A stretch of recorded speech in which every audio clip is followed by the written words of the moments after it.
जुबेर चचा के याद में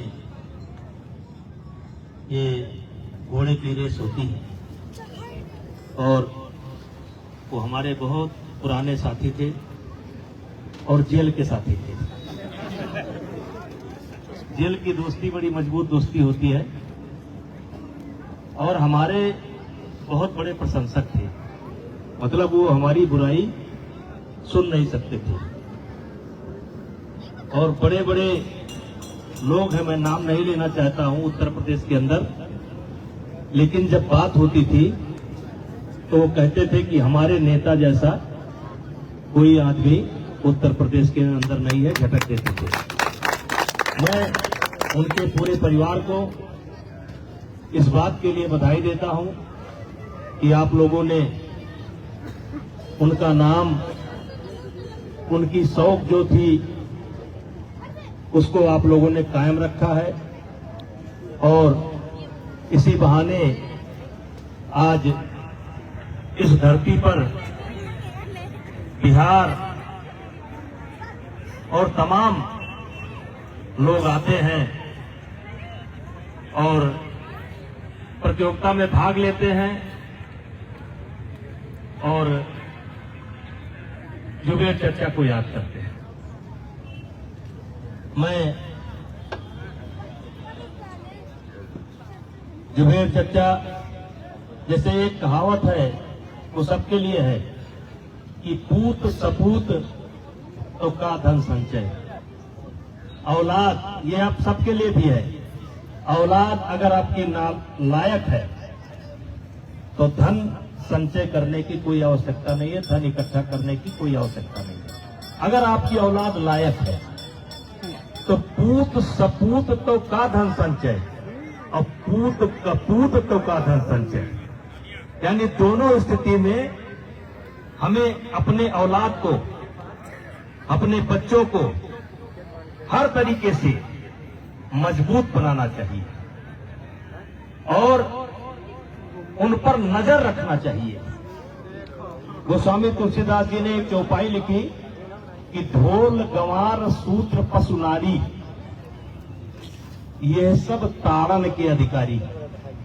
कुछ दुष्ट लोगों ने ताड़ने का मतलब मारने से निकाल लिया कि गोस्वामी तुलसीदास जी कह गए हैं कि ढोल को, गंवार को और नारी को पीटना चाहिए, ये नहीं है। उनका मतलब था वाच रखना चाहिए। हमारा शब्द है गोंडा का, हमारे फैजाबाद का शब्द है ताड़े रहो।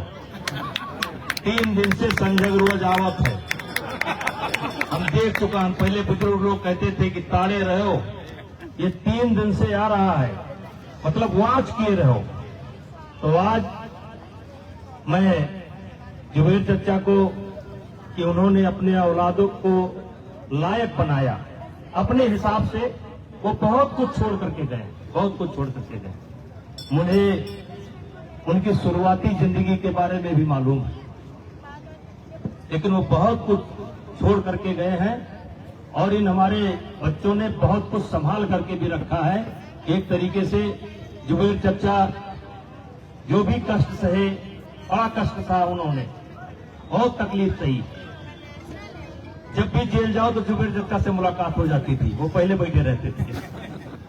तो आज मैं ये जितने घुड़सवार आए हैं, जिनके जिनके घोड़े आए हैं, मैं सबको अपने तरफ से बधाई देता हूं और जो दर्शक आए हैं उनको भी बधाई देता हूं, क्योंकि अगर दर्शक ना हो तो ये घोड़े दौड़ नहीं पाएंगे, ये घोड़े दौड़ नहीं पाएंगे। इस रेस का कोई मतलब नहीं हुआ, घोड़े का कोई मतलब नहीं होगा।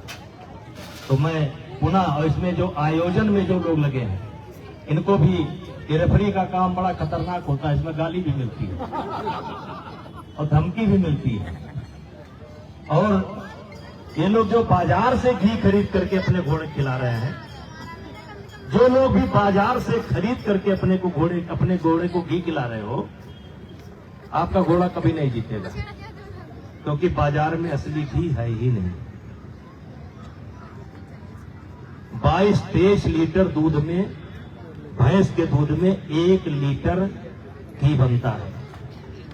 30 लीटर दूध में गाय के 1 लीटर घी बनता है। अब 22 लीटर का दाम अगर 50 रुपया जोड़ लीजिए, या 50 में तो दूध भैंस का है नहीं, लेकिन चलिए जोड़ लीजिए, तो 1100 का दूध हो गया। फिर कंडी, चूल्हा, मेहनत। तो ये बताइए भैया, जब 1500 का दूध बिक रहा है तो 700 का घी आप खरीद रहे हो, चाहते हो घोड़ा आपका फर्स्ट आ जाए? समझे बेटा, इधर आओ। हाँ दाऊद भाई इधर आओ। तो आज से बाजार का दूध घी बंद, असली घी खिलाओ। और असली जो लोग दूध, ये हमारा माझा का इलाका है, जो लोग दूध पैदा करते होंगे, आज 35 रुपए किलो के नीचे कोई दाना नहीं है, कोई दाना नहीं है। और कम से कम एक जानवर को 5-6 किलो दाना चाहिए। तो हमारा कहना है कि जो लोग अपना दूध पैदा करते हैं वो कम से कम 100 रुपए किलो के ऊपर उसकी लागत आती है। 100 रुपए किलो के ऊपर उसकी लागत आती है। और इसीलिए मैं हमेशा कहता हूं, एक बार मैंने बोल दिया तो एक बाबा ने मेरे ऊपर केस कर दिया। तो काना काना बाबा है ना, बहुत नकली सामान भेजता है, काना है, नाम नहीं लूंगा, नहीं केस कर देगा। तो मेरे भाइयों, किसान भाइयों, आप सब लोगों से कहना चाहता हूं, अपनी गाय पालो, अपनी भैंस पालो, अपनी बकरी पालो, दूध पैदा करो, खाओ और खिलाओ। और अगर 700 रुपया वाला लाते हो तो ना भैया खाओ और ना खिलाओ, हम तो कतई नहीं खाते। और इन्हीं शब्दों के साथ सुना, अभी घोड़े गर्म हो गए हैं, अब ये रेस हो जाए।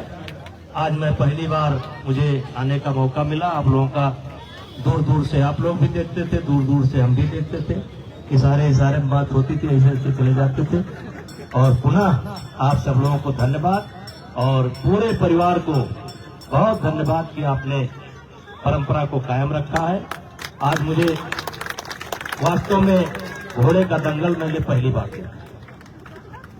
वैसे तो मैंने दंगल बहुत देखा, लेकिन घोड़े का दंगल मैंने पहली बार देखा। और जुबेर चच्चा का दबदबा है अभी, उनके परिवार का दबदबा है, और दबदबा तो रहेगा, इसे खुदा ने दे रखा है। बोले भारत माता की जय।